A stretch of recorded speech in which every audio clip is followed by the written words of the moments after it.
Hi, Tracy. How are you today? I'm good. You know what? Welcome, welcome. This is it's an amazing thing to have you here. Before we dive into anything, just tell the audience what is the story of Swan Lake. Well, first of all, thank you for having me. The story of Swan Lake. Swan Lake is a German tale, and it's about this one young lady who is hanging out by a lake, and she's attracted and by the evil sorcerer, which is von Rothbart, and he transformed her into a swan. Now, in many versions, it suggests that he has a ton of swans or a ton of women, a few women that he has transformed into the swan, but she's chosen to be the swan queen. And well, there's this young man called Siegfried. He's a prince. And again, in some versions, it's suggested that he is 17 years old. Some versions, he's 19 and 20. And he's under the, I'd say, the pressure to get married. It's about that time for Prince Siegfried.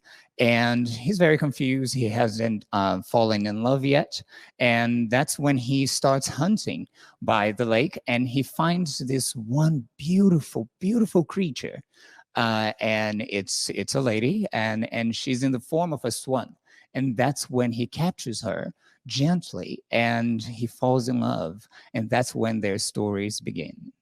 Wow. I mean, I didn't have the greatest reference of Swan Lake. I'll say I'm a new ballet goer, right? Like this partnership with Pacific Northwest Ballet has really allowed for me to explore these amazing stories that are captured through dance with the Pacific Northwest Ballet. So my only reference was like Black Swan, like the movie, right? And I was like, well, how does this tie in? So I really appreciated how the program broke down each one of the acts so you knew exactly what you were witnessing on the stage. Tell us about you playing Prince Siegfried, right?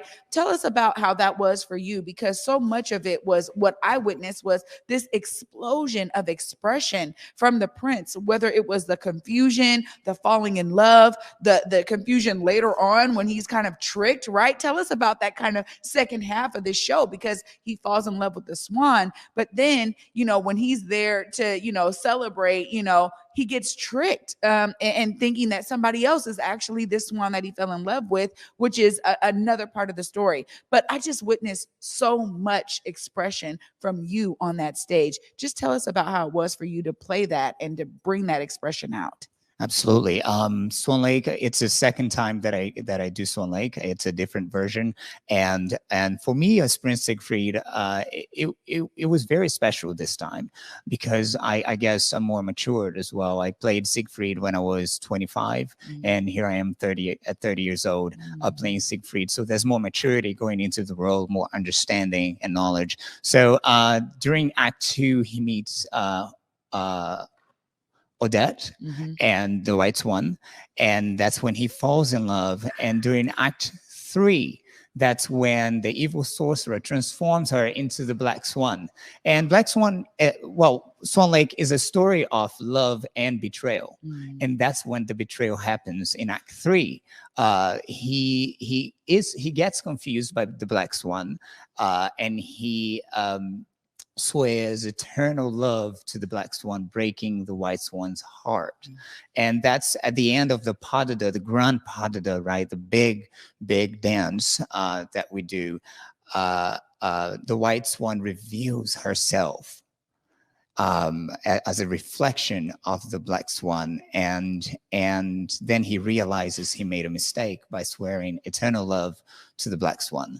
And that's when Act 4 happens, and it's all about forgiveness, sorrow, and it's a lot of expression. I think the ballet carries itself emotionally throughout Act 1, 2, 3, and 4, and it ends with heartbreak.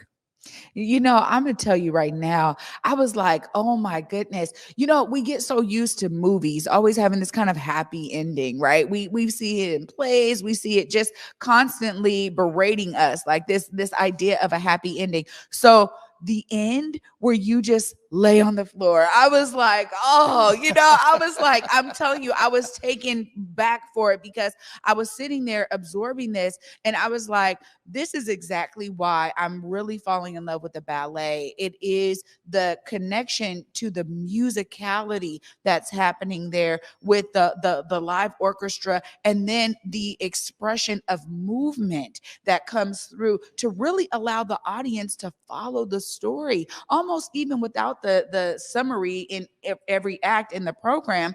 You could clearly tell the beginning is this jubilation. You can see it in the ways that dancers are hopping up and just is celebrating you. And oh my gosh, here's the prince, right? You have all these women too that are there, and they're like trying to entice you a little, and you're like not going for it. I mean, all of that is very clear. How was it for you to work with this amazing cast? Because I know, we talk about lead roles often, but so much of that is based on your connection to everyone else. How was that for you during this production? It was really great.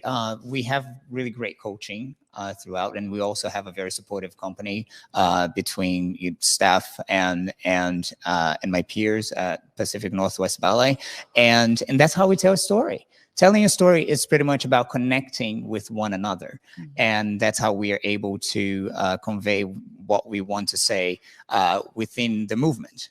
And this version in particular, as soon as I started learning it, I really thought that the music and the movement, they were going hand in hand. Mm-hmm. They were very particular with, let's say, an accent in the music and a step and what it meant to dance. What it meant to tell a story within that one movement or that one phrase in the music. And also, of course, you do have to kind of have a certain level of awareness to what is happening on stage, right? The princesses are coming through and they want to get married to the prince, but the prince is confused, right? And we have the mother, the queen mother, who is making a lot of pressure on the prince. So you have to get married. It's about that time. And now he falls in love with a beautiful creature, with a swan. And so all those little dots, right, from each company member really supports the lead roles in telling a story, in telling the story of Swan Lake and what it means to become the prince, what it means to become the swan queen and the swans as well. Yeah, no, that's definitely what I'm going to be talking to Angelica about, because I was blown away with this, the swans and their synchronicity. So I'm definitely going to be diving into that with her. But one of the things that you just said there really struck me too, because you're right. Everybody knows, like, I got to dive into this role. I got to play this part to really help tell what the scene is about. And I'll say the queen mother, as simple as her movements were, her pointing to that hand, right? Like, hey, what's going on? You knew that the pressure was on with the prince, and she was very stern in that, right? There was no wavering there. So you didn't have no choice but to figure it out. And the idea that when you find the swan, it's really like you're telling your friends, let's just go hunting. I got to clear my head. I got to figure it out, kind of thing. And all of that is portrayed by this connection with the friends that go out to hunt with you, right? Absolutely. And then you find the swan. So I loved how I got to see your connection to each one of the cast members around you in every single act. You could tell that. And you could also tell that the father that was presenting his prince daughter, right? Very pompous, very stern, very strong. So you really got a lot of that where it's like, hey, here's my daughter. I'm presenting my daughter to you. You'd be wise to choose her. Like, all of those things came through without words. When I think about, what you brought to this particular performance, I want to ask you how it kind of, shores up with other roles that you've played during your career as a dancer. Wow. Well, once again, this is very special for me because it's the second time that I perform it. And Swan Lake was my first leading role opportunity. Usually in a ballet company, you get to perform the Nutcracker first. And for me, Swan Lake happened first. And it's a big opportunity because it's such an iconic ballet, Swan Lake, from its music by Tchaikovsky, which was a score that was refused, was ignored by critics back in the day, and it ended up becoming a brilliant, the greatest success of history, of ballet history, and it's a great story as well. As we've seen, it has become a movie and etc. So for me, Swan Lake, in comparison to the many roles that I have performed, it holds a very special place because it's also about growth, right? And it takes you on this journey. It's 4 acts. It's a very long ballet.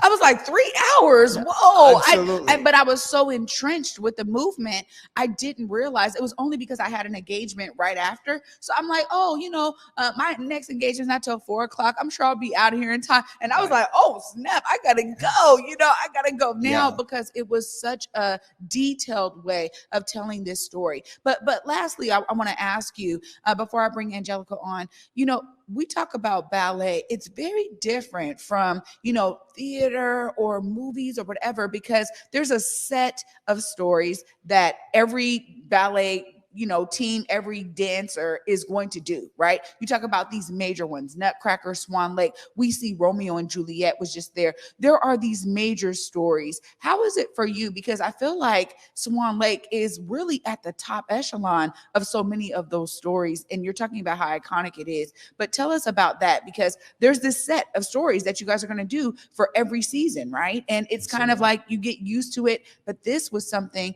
that I think was really at the top notch. It is at the top notch. And I think it takes a lot of coaching. I think for me, one of the things that I felt everything. I was overwhelmed at times. I mean, Angelica and I, we were so emotional after a performance, after a dress rehearsal. We were just in tears. And I think it was really about, like I've mentioned before, it's an emotional growth.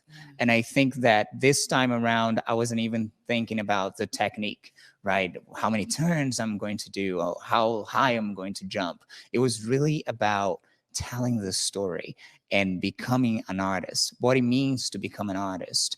And that's what it is. It's the sum up of, connecting the stories, connecting with people, and how am I going to deliver to the audience. And I have to say, after COVID, this has been one of the greatest experiences ever.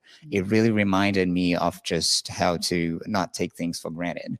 And I'm really grateful for this opportunity to be at the McCaw Hall. I'm a new member of Pacific Northwest Ballet. I'm dancing with Angelica Generosa and my pals at Pacific Northwest Ballet. It's just been the greatest blessing. So for me, it's really about the growth and becoming an artist. There was a feeling of surrender. I just let myself go, become, and be present. And that was the difference for me when I was younger and I played Prince Siegfried. I think there was oh my goodness, I have to do this right. I have to accomplish this. And at this time, I just let it go and let it be. And that allowed me to accomplish more than I've ever dreamed of, really. That really, really struck me, because as a theater performer myself, there is something so special about realizing that I need to let it go. I love the term surrendering, because it's surrendering to more than just the character. It's surrendering and trusting yourself with that character. It's being able to immerse yourself in all of things that are going to make that character pop for everyone. And I'm telling you, as someone who experienced it with both of you, I felt that. I felt that in the audience. So you did a fantastic job, Jonathan. You played the role well. Before I let you go, I know the ballet is still on. Please make sure you look right there in that camera. Let folks know how to come and see Swan Lake.